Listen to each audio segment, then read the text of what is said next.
Hello and welcome to the Dearly Discarded podcast. I'm your host.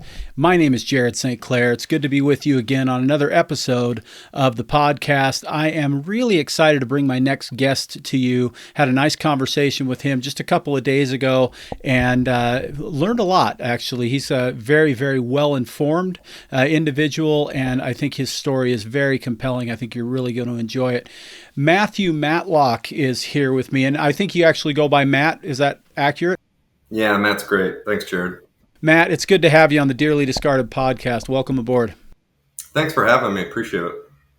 All right, Matt. So you were involved in a recent FDA hearing having to do with the COVID-19 vaccines. The first thing I'd like you to answer for me is, what was that hearing about? And then the second would be, how did you get involved? Yeah, so Bree Dressen is a pretty public figure in our community and in our movement for the vaccine injured.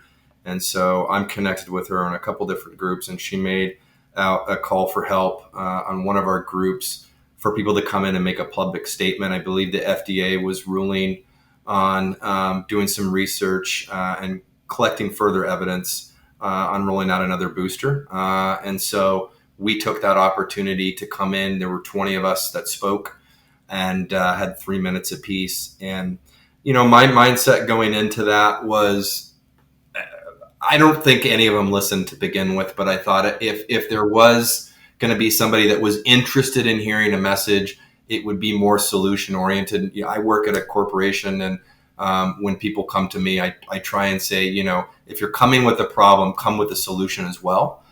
Something that we can drive together. And so that's kind of how I teed up my testimony, is just enough to humanize my issue and say, hey, I'm a person, this is what I've gone through.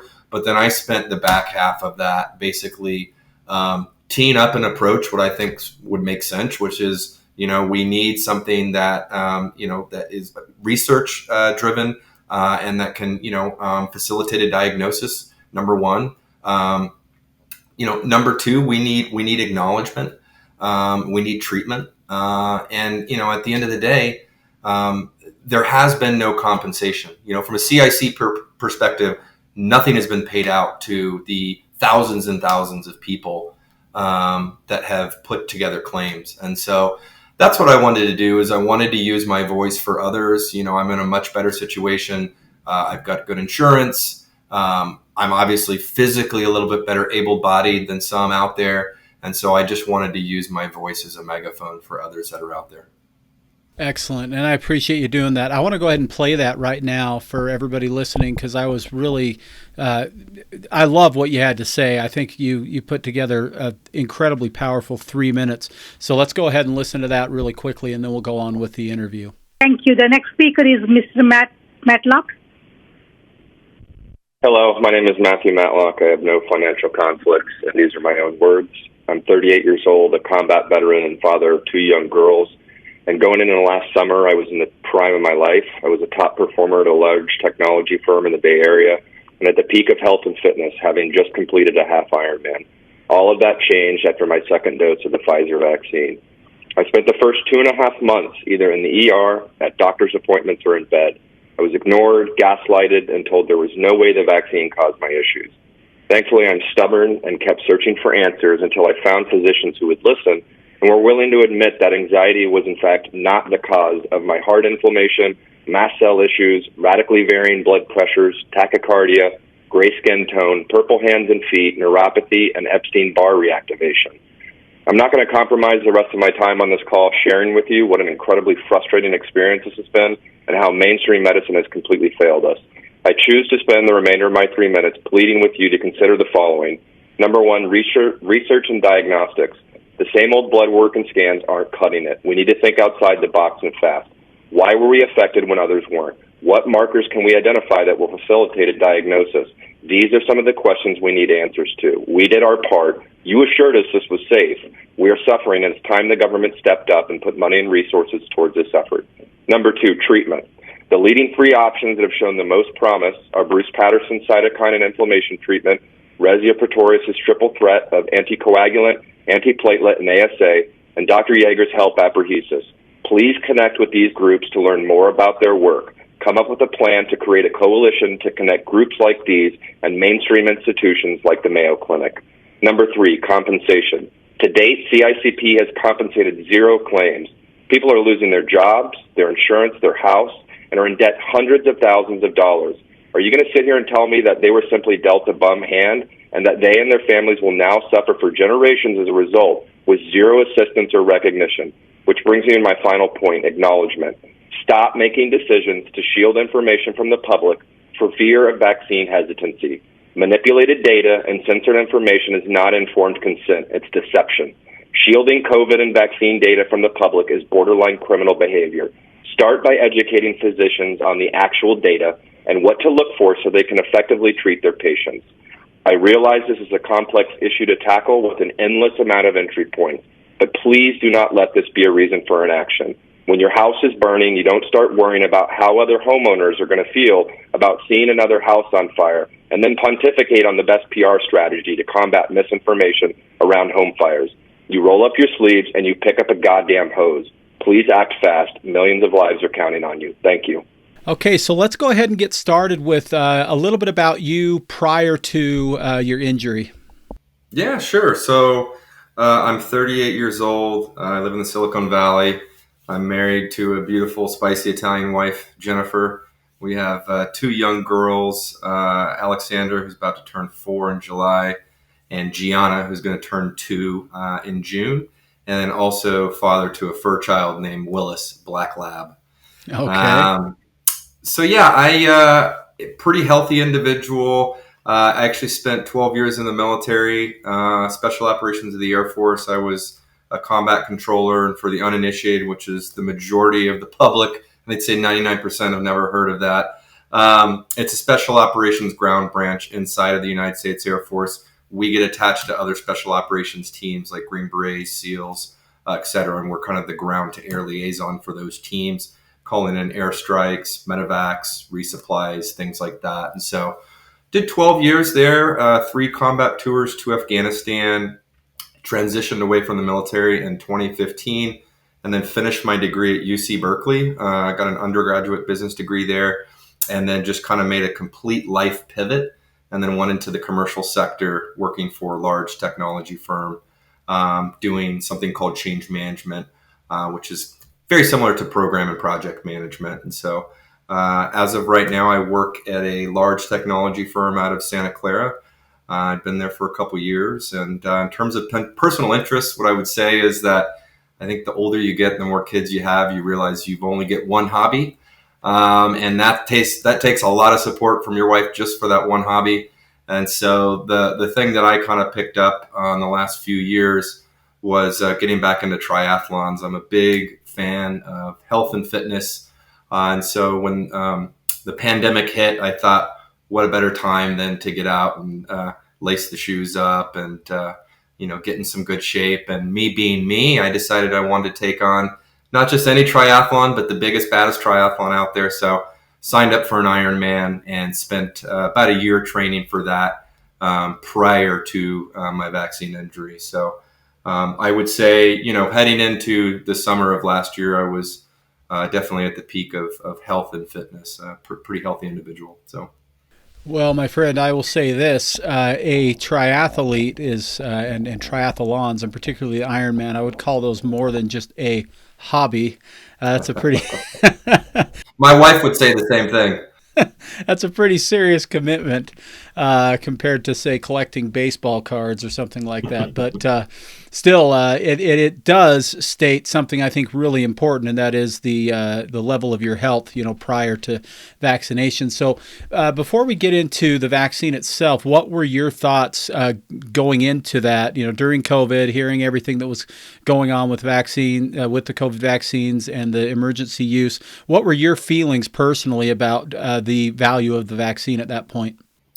Well, I think, before this whole thing happened, I didn't have much of a medical brain, to be honest with you. So when it came to guidelines from the CDC, NIH, FDA, I kind of took them at their word. I think historically, what we've understood, in terms of development of vaccines, takes a lot of runway to get something up and off the ground and truly understand not only the mechanism of action, but then what are the ramifications of a therapy like that. Um, but I think everything that we were getting in terms of through the media and through the press, um, was, just how horrific it would be to not only get COVID, but then give it to a grandparent, or, somebody within your community. So my thought process, going into the beginning of 2021 was initially I was a pretty healthy individual. But, you'd hear anecdotal reports about people that were my age, that were very healthy, that had struggled or even died from COVID. And then the other side of it was, I have family members who do have some health issues. And so I wanted to do what was right by them by making the decision to protect them so that our family could continue to be together. So, I don't think it was necessarily a decision that was out of self-preservation so much as it was to protect others within my community and my children. At the time, I think we know a little bit better otherwise, but at the time, I had young kids and I thought I was doing the right thing as a father. And so basically, to summarize, you were of the opinion that what you were hearing from the pharmaceutical companies, from the CDC, the World Health Organization, and so on, was that we had a safe and effective vaccine, and that your best bet was to get it as opposed to not get it. Better safe than sorry, that sort of thing. Absolutely. Yeah, I think these are institutions that we've trusted for generations. And, I'm somebody that's not in the medical community. Previous to this, I hadn't done any kind of research. And so who am I to question somebody that is telling me that there is data to suggest that we need to go out and get vaccinated to protect ourselves, our loved ones, and our communities? Right. Okay, so then when you became eligible to get the vaccine, which vaccine did you end up choosing to get? So I decided to go with the Pfizer vaccine. At the time, there were just some anecdotal reports about the J&J with some of the blood clot issues. So definitely wanted to steer away from that.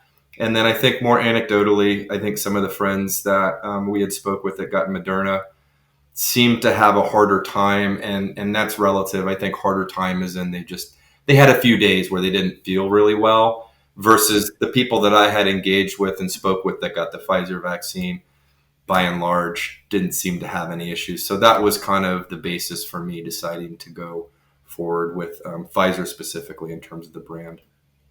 Okay, and did you end up getting both shots?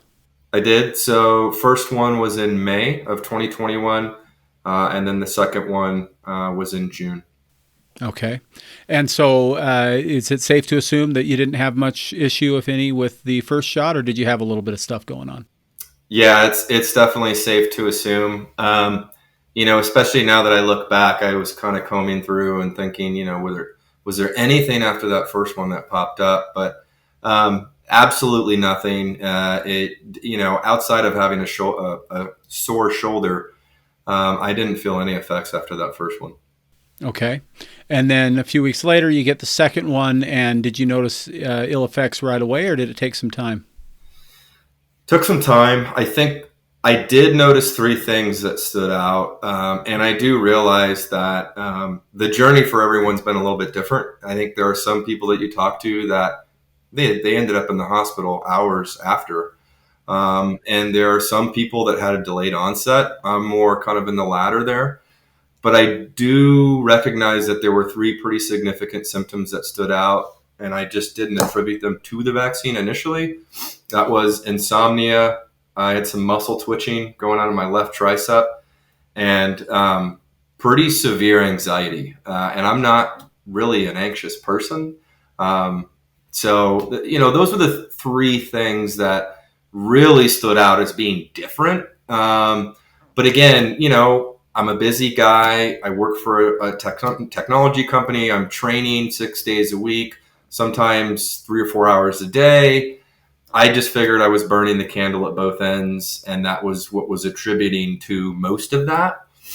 The sleep was definitely odd. I've had sleep stuff before, but nothing could compare to that. And it was, it was to the point where I would make myself go to bed at 7:30, and then I'd get up at 6 a.m. and I'd check I have a Garmin wristwatch, and I'd check it, and my restful sleep was like in the 30s or whatever it was out of 100, and not good. Wasn't getting any kind of REM, no deep sleep, and I felt like it. I felt really bad, and again, I just kind of attributed it to training too hard, and me being me. I just am stubborn, and I just kept training and kept doing what I was doing, and I didn't really recognize what was going on. But something that really stood out that I recognize now is I had this incredible feeling of like impending doom. And I've heard others say the exact same thing.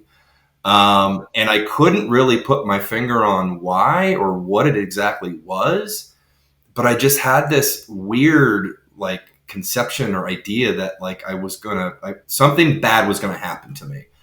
I didn't know why or what it was. So yeah, I'd say that was kind of what was there in the moment for about 6 to 8 weeks.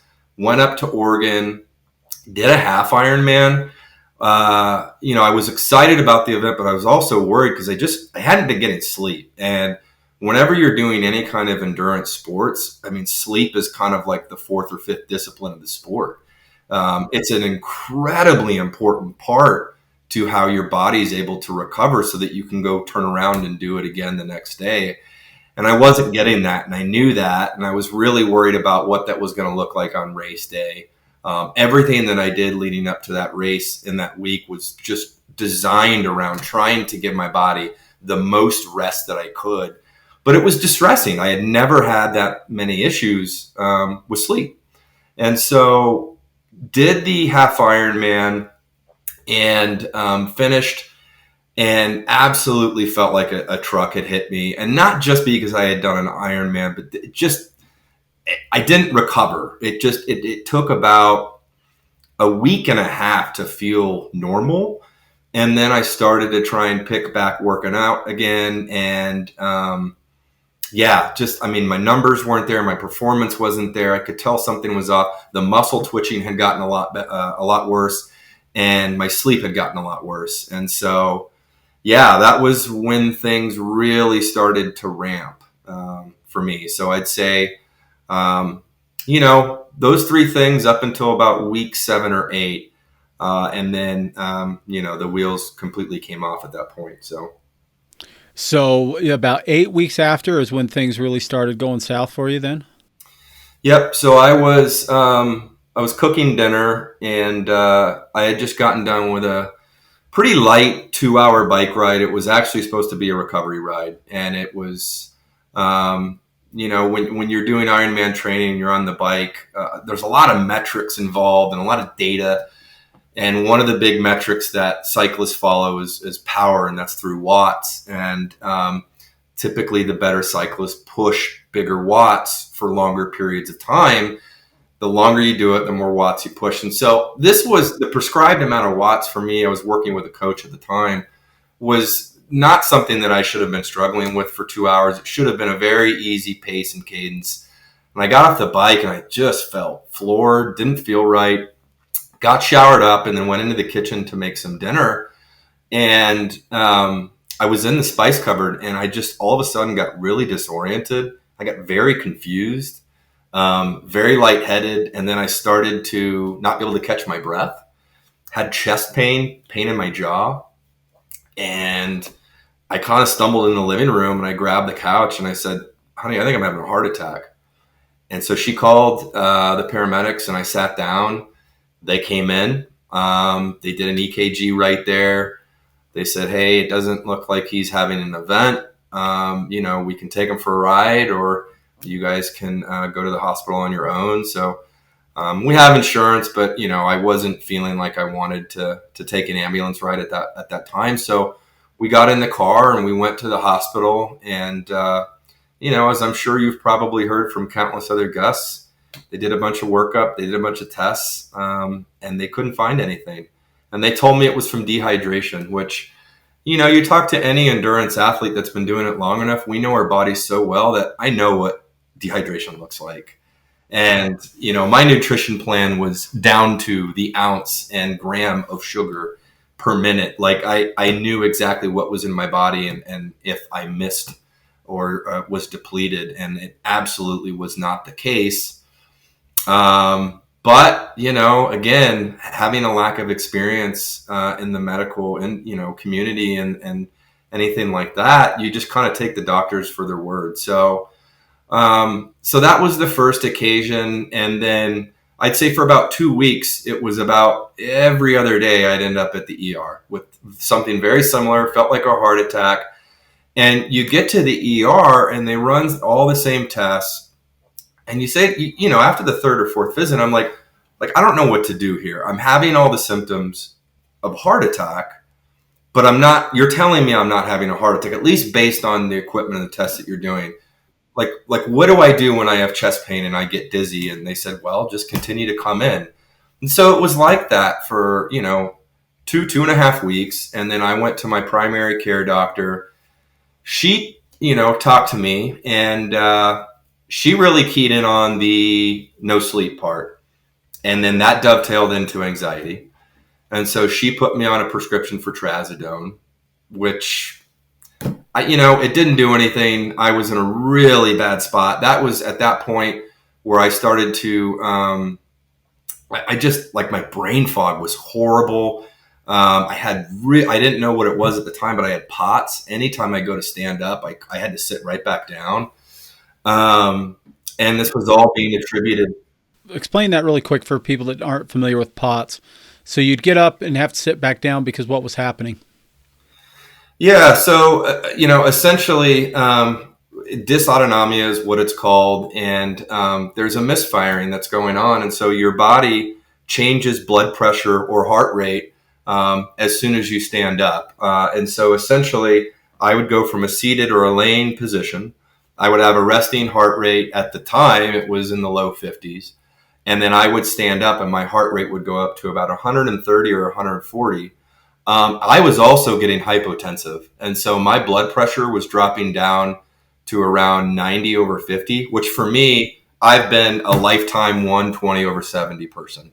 So, yep, exactly. So really distressing, to say the least. And then added on with all of these other symptoms that I was having, that it was, mimicking some sort of like either a TIA or a heart attack, something of that nature, or even a PE. So, my primary care sent me down the road of anxiety. After, another week or two, I continue to try and communicate through the online platform that they have, the messaging system. I didn't sense any kind of urgency from her, and I felt urgent. I felt like I was dying. So I ended up going to another primary care physician, and same thing. Went into this primary care physician. She told me it was anxiety. And, you start getting multiple data points from MDs, and they tell you it's anxiety, and you don't have any tests or labs that can suggest otherwise. You tend to listen. I've never been an anxious person, but, if you're telling me it's anxiety, I'm willing to try whatever, because I don't want to feel like this anymore. And so her remedy to the situation, unfortunately, was to put me on a benzo. Put me on 1 milligram of Klonopin and told me to take 1 milligram every time that I felt any kind of symptoms of chest pain, anxiety, dizziness. So after 4 weeks, I was taking 2 to 3 milligrams of Klonopin per day. And, I thought, well, what would happen if I just don't take this for a couple of days? Let's see where I'm at. Because I still wasn't feeling good. And I didn't like the way that stuff had made me feel anyways. So I went 2.5 or 3 days without taking it. And I had what they call rebound withdrawals. So in the middle of the night, I started having these incredibly horrible pains, sweating. And my insomnia was to the point where, I didn't sleep at all. it definitely felt like some kind of withdrawal from, a medication. So I messaged her and I said, I think this is what's happening. She told me that was impossible, that, people don't respond to that medication that way. I hadn't been on it long enough. So this is, I know it's a very long-winded way of answering your question, but it was about 4 to 6 weeks of just bouncing around between the ER, being in bed, going to different physicians to figure out what the heck was going on with no answers. And so then in the middle of all this, I go to a psychiatrist and I said, hey, I know I'm not working with you, because I wasn't at the time working with any kind of psychiatrist. I said, I just need somebody to pressure test this with. This is what's going on. This is what I'm taking. This is what my physician's telling me. And the physician or the psychiatrist said, well, that's a lot to be taking, first of all. And second of all, those are very addictive drugs. And what you are experiencing is a rebound withdrawal.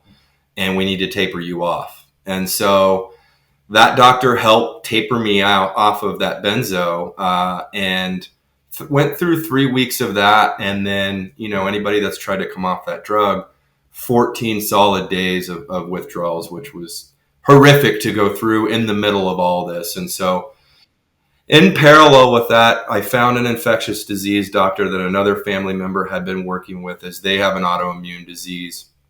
And I went to this person who has actually been, oddly enough, really close with the CDC and working with a lot of COVID research.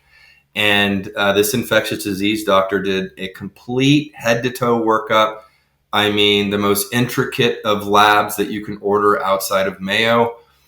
And, I think it was early October timeframe. And this person finally said, as much as I hate to admit it, you're either suffering from an undiagnosed COVID infection or you're having a reaction to the COVID vaccine. And it was like mind-blowing to me, because between about mid-August, when the wheels completely came off, to October, it was just, we had no idea what was going on or why I was experiencing this wide range of symptoms.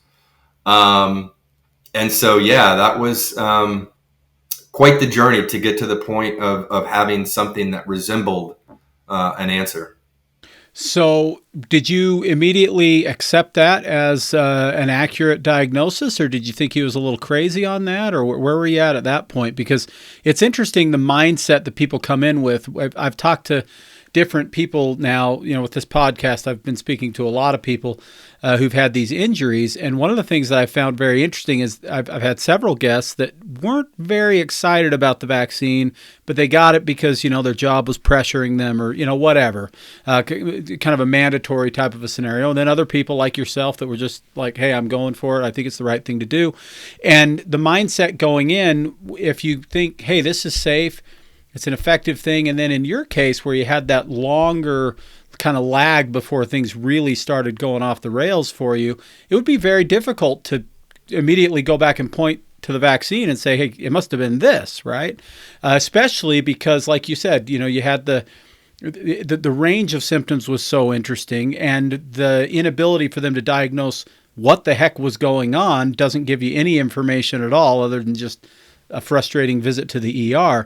So I'm always just kind of curious where your mindset was on that, because other people I've spoken to who have a much more obvious link to the vaccine have had a devil of a time getting any doctor to admit that might be the case.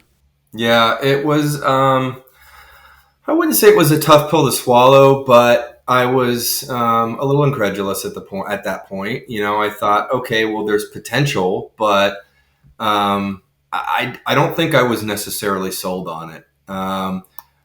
Ended up speaking with another physician, ran the idea by them. And I mean, I think everybody knows at this point, back at, even now when you go into a physician's office and you start talking about the vaccine in that fashion, it's not overly well received. And that was my experience. And so I had just started working with a new cardiologist. The amount of doctors that I fired in 6 months, it's ridiculous. But I moved from Sutter to Stanford, found a pretty fantastic cardiologist there at Stanford who was of the mindset that I overtrained myself and I just, needed a couple of weeks off. And this infectious disease doctor, I pleaded with him. I said, can you please get on the phone with my cardiologist and to explain to him your thought process and rationale on why you think it's attributable to the vaccine? Because I had a negative nucleocapsid test.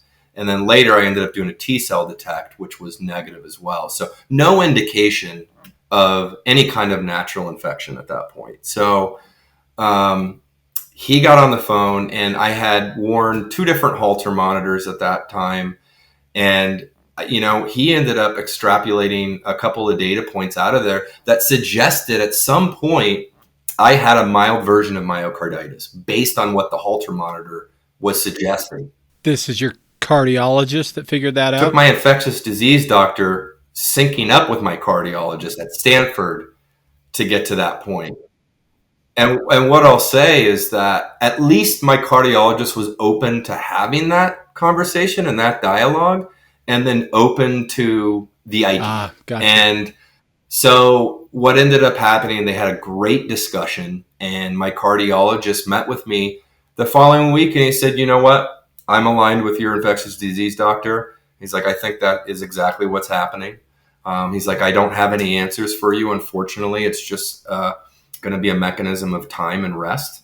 He's like, generally what we're seeing from people who are vaccine injured, it's taking about 9 to 12 months, which, I don't think that that's true anymore. There's people that are all over the map in terms of what their path to recovery looks like. So doesn't seem to be an average. Yeah.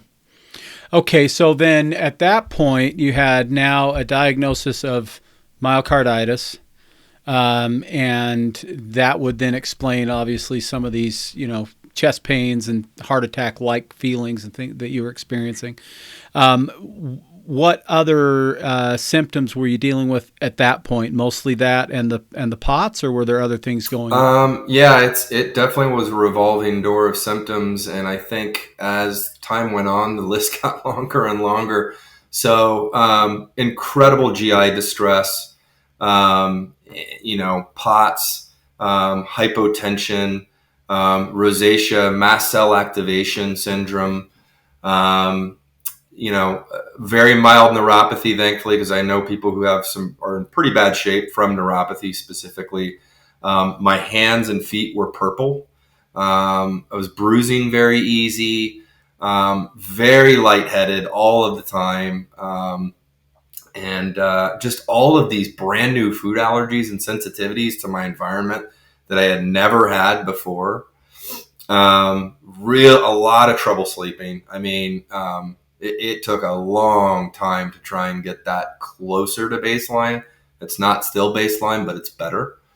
So yeah, that's to name a few. Were you able to work through all of this? No. So I ended up going on disability after my second stint in the ER, which the second one I was absolutely positive it was a heart attack. I actually took an ambulance ride.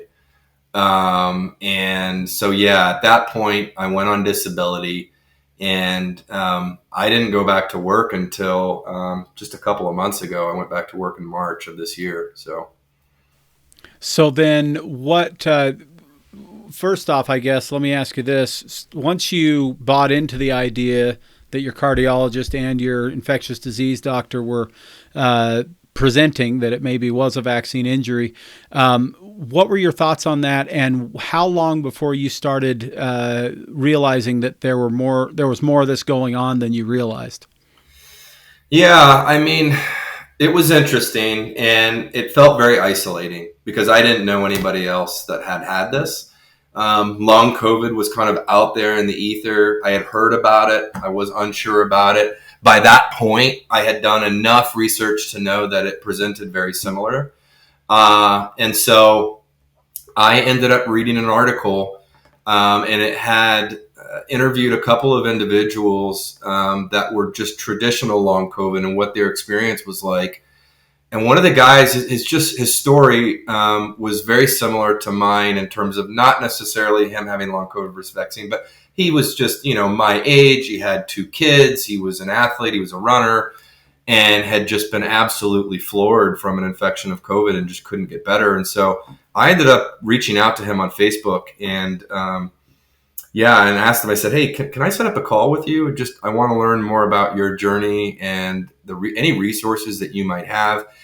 And it's one of the best moves that I did, because I mean, he got me plugged into all of the Facebook groups that are out there, the people to follow on Twitter, and a couple of just like things to take a look at. I think the first video he sent me was Leo Gallen's treatment video, which was instrumental in how I built my supplement stack. And so that was kind of my first step into this community. And so the first group that I joined was actually a fasting one that was all around autophagy and using fasting as a mechanism for healing and treatment. And so, that was as soon as the dots started to connect, and I relinquished on the idea that it could be anything else but this. I kind of went into what I call violent proactive mode, which is just, what do I need to do to get better? Like, who do I need to involve in, what kind of treatment is out there? And I spent the better part of most of my days just doing a lot of research, reaching out to as many individuals as I could. If I'd read an article and there was a doctor that had a hint of interest in long COVID, I would reach out to that individual, whether it was through Facebook, LinkedIn, etc., because I had enough experience at that point to know that mainstream medicine wasn't moving on this, and that I needed to seek alternative type of treatment. Okay. So then once you started doing that research and looking into the alternative options, what did you find that was helpful for you? So initially, I think the fasting one was an interesting one, because with that, there was a lot of just like, it was interwoven with like the whole dietary approach with low histamine, intermittent fasting, potentially tying in longer fasts, which my system didn't respond very well to. But then when you're a part of these groups, people start to talk about all of their symptoms and other kind of available treatments and research. And so then you get plugged in with other groups. And so, the reading that I was doing at that point, I had found out about Incel DX and Bruce Patterson and his work. So did a little bit of research there, reached out to Dr. Yo on Twitter, and he kind of gave me a rough idea of what they were doing from a treatment perspective. And so I signed up for their cytokine panel and got my blood drawn, sent that in, and then ended up jumping on their protocol towards the end of last year. So that was the first official kind of medical treatment that I sought out. And then there were other things along the way that I was doing. Obviously I was doing a lot of supplementation with anti-inflammatories and things like that. I was also doing, very strict diet with low histamine. I was doing kind of what I call the holy trinity of, your recovery process, which is trying to rest 10 to 12 hours a day if you can. I was aiming for about 140 ounces of water a day, and then staying very strict on a low histamine diet and never missing, my supplements or whatever medications I was taking at that time. So I was taking a very proactive approach to everything I can do on my side of the fence to get myself closer to something that resembled recovery. And then I was doing a lot of research to figure out what treatments were out there and available. And, the ones that I was aware of at that time were Bruce Patterson's, Resia Pretorius, and then Dr. Yeager, which is the HELP apprehesis. And so Dr. Patterson's treatment seemed like it was the least invasive. Dr. Yeager with HELP apprehesis, I had heard mixed things. And, I think anytime that you're doing that kind of treatment, where you're filtering your blood, things can get complicated, things can happen. And then with Resia's approach, I know it was a very small subset of people they were working with. But, I think the approach, the triple threat, as they call it, of anticoagulant, antiplatelet, and ASA seemed pretty radical to me at the time as well. So I kind of went with what I thought at the time was a little bit more of a safer approach, which was, using Bruce Patterson's approach with the CCR5 antagonist and statin. So. Okay. And so about when was that you started? Started that in December. And then actually, I forgot one piece of that recovery journey. Before I got plugged in, or while I was waiting to meet with Bruce Patterson, there was a nurse practitioner out of Utah that I was working with that worked for a COVID clinic, but was helping people kind of on the side. So I won't put her name out there because I don't want anybody to get in trouble, but ended up doing an ivermectin protocol. And so I was doing high dose vitamin C and ivermectin.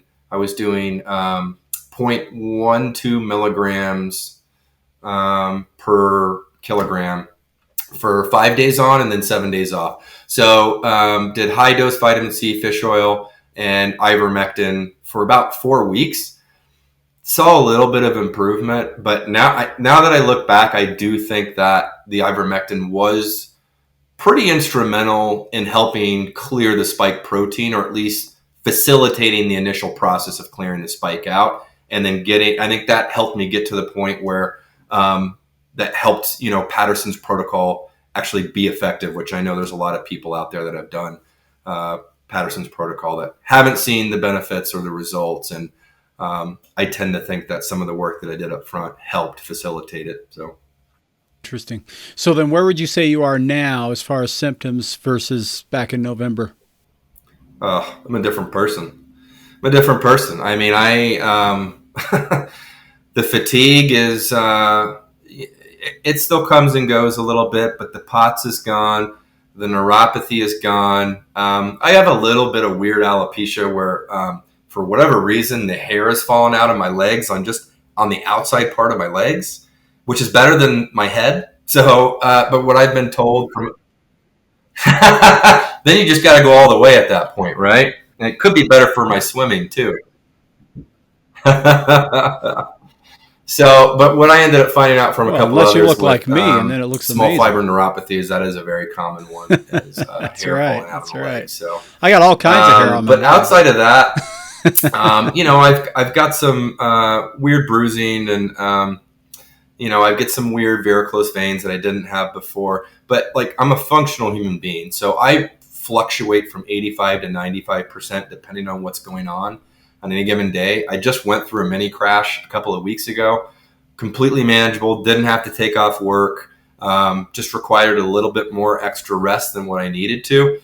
And it's pretty clear where my boundaries are, like I'm sitting here with you on a Friday afternoon at, 4:30 Pacific time. And I think on the longer weeks, what I realized by Friday afternoon, I'm pretty fried. And usually, Saturday, Sunday will be kind of more dedicated towards recovery and resting. But what I would say is this: the huge pivotal point in this process for me, I'll preface this with saying there is no silver bullet. I think we all realize that at this point. There's nothing out there right now that's going to absolutely get you to 100%, unfortunately. Hopefully we'll get there. But where I was at in my journey, I think the next step was platelet deactivation. And so we made the conscious decision to switch from aspirin to Plavix. And that was in mid-March. And it is the only thing that I have done on this journey that within hours of first dose, it was like a light switch going on. The fatigue was gone. My brain fog was gone. Energy. So it was incredibly transformative. It is the one thing, and there's a lot of things that I've done that I feel like have helped, but I'd say, far and away, Plavix was a game changer for me. Interesting. And all of that is really helpful. Of course, everybody that's been through this has a different story as far as their symptoms. While there are, in most cases, a lot of similarities, of course, that small fiber neuropathy is a really common thing, the dysautonomia and so on. POTS, I don't think I've talked to a single injured person that hasn't experienced that. But, of course, the ultimate wild card in health, and I've, being someone who's done health and nutrition counseling most of my life, the thing I know more than anything else is the individual is the most critical part and the biggest wild card in all this. And one of the reasons I quiz, a little harder on, what you've done and what works is because I'm hoping that some of this information that you're sharing right now will find, another one of your fellow injured and be a helpful bit of information for them. So I very much appreciate you going into detail on that. I think it's very valuable. So what is your thought and where are you at as far as your, mental, emotional state in terms of a full recovery? What do you believe will happen? Yeah, sometimes I worry I'm never going to get to 100%. I think we all worry that. But, I think if I were to position this against where I was late last year, I can live with this. So emotionally, spiritually, I feel like I've come out on the other side with a really unique perspective that I didn't have before, an appreciation for things that I didn't have necessarily before, or at least maybe I took for granted. And I want to use this as kind of like it sounds cheesy, but some sort of a spiritual awakening. I want this to be almost like a rebirth because I think I have a lens that not many people get to experience. So. Yeah. Absolutely. And I admire you for seeing it that way. That's a really about as positive an outcome as I think could come of something like this. Let me ask you one other question that I think is pretty important and something I'm asking everybody that I interview. Why is it that you'd want to take your time on a Friday afternoon telling this story on this podcast? What do you hope to achieve by getting this message out? I want to spread hope. It's just...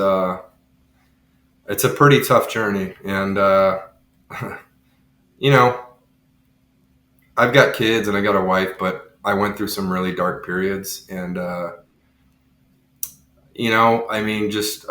just say it, like the suicide is a pretty common thing in this community. Unfortunately, we're not widely recognized and there's not a lot of treatment available. And so it feels like you are spiraling out of control and there's nothing there to catch you.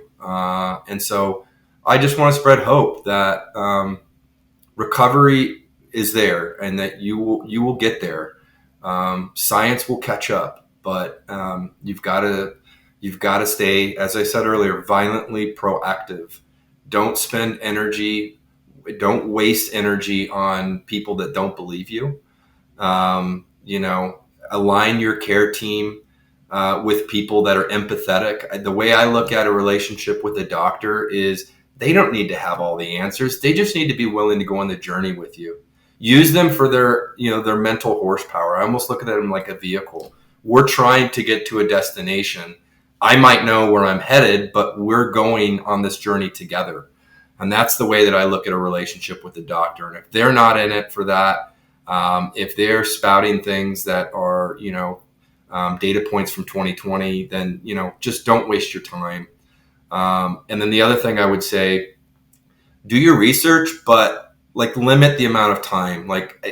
It became unhealthy for me. It became an addiction in terms of, doing all that research and reaching out, because what ends up happening is you stay so connected in these groups and on Twitter because you're looking for the silver bullet. You're waiting for somebody to share that one piece of information that's going to be that transformative piece that you've been missing in your journey that's going to cure you. And that, like I said, it doesn't exist. So be proactive, be your own advocate, do your research, but don't let it become unhealthy and dedicate, 1 to 2 hours a day where you're doing a little bit of research and then leave it and then do other things. Spend time with your kids. If you can, get out and walk, watch a show, read a book, rest, do something else, because it's really easy to spin out. We tend to, the chronically ill tend to feed off each other a little bit. And so you read these scary stories about people in the hospital or having strokes, and then you say, gee, well, those symptoms really align with what I'm feeling. And you spin out really quickly. So that would be the other piece, is I would say be an advocate, do your research, but don't get to the point where it becomes unhealthy. I think that's Awesome advice. Absolutely. I couldn't agree more. Okay, so I think that we've covered, and I know we're right up against it, a little deadline here too. We've covered mainly what I wanted to cover. And is there anything else that you'd like to add to what we've discussed before we wrap this up? I just say don't give up. For the people that are out there that are listening to this and they're going through it, especially for our unfortunately, as we continue on with the boosters, there's going to be more and more people that are new to the community and are new to, vaccine-induced long COVID syndrome. Don't give up. And what I would say is your road to recovery is shaped by how proactive you are. And you've got to be willing to be proactive and continue to search for physicians and people that can get you to where you need to be. Because right now we do have some answers. We do have some research. There are teams that are working on this.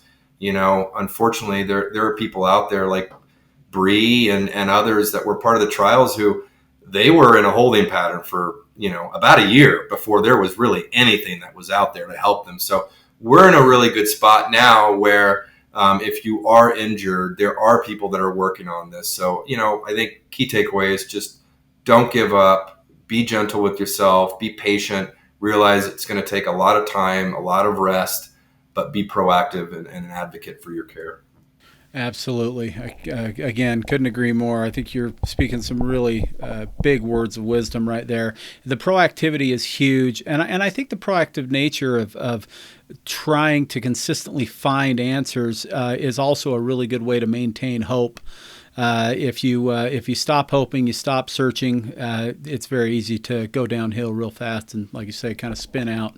Okay, so I'm going to go ahead and wrap this up with you. I don't know that we can add a whole lot more value to what we've discussed. I will say one thing to you listening to this episode right now. What I believe is maybe more valuable than anything else is getting these stories out there. That's why I do this podcast and dedicate my time to this, because the more awareness we have across the board, whether it be people who've been injured, people who are considering their second booster, people who are considering whether or not they should give these to their children, doctors that could potentially come into contact with this information that really didn't believe that these injuries were as big of a deal as they actually have been. These messages need to be heard, these stories need to be heard, and you can do a great service by just simply sharing them. So share this podcast with anybody that you believe needs to hear it, which I would dare say is everybody that you know. Get it out there, spread the word. We need to take get this stuff out of the shadows and get it out into the light, because every other illness, every other chronic disease that people are dealing with in this world, every autoimmune disease, every neurological disorder, cancer, heart disease, diabetes, you name it, there's support all over the place for people that are dealing with this. The vaccine injured have very, very, very limited support network, and we need to build that network to help these amazing people out. So please share this podcast anywhere that you can. I appreciate it very much. Matt, thank you for your time. Thank you for your courage. Thank you for your efforts to spread this information. I greatly appreciate it. I know I'm not alone in that appreciation. So thanks for joining me on the Dearly Discarded podcast.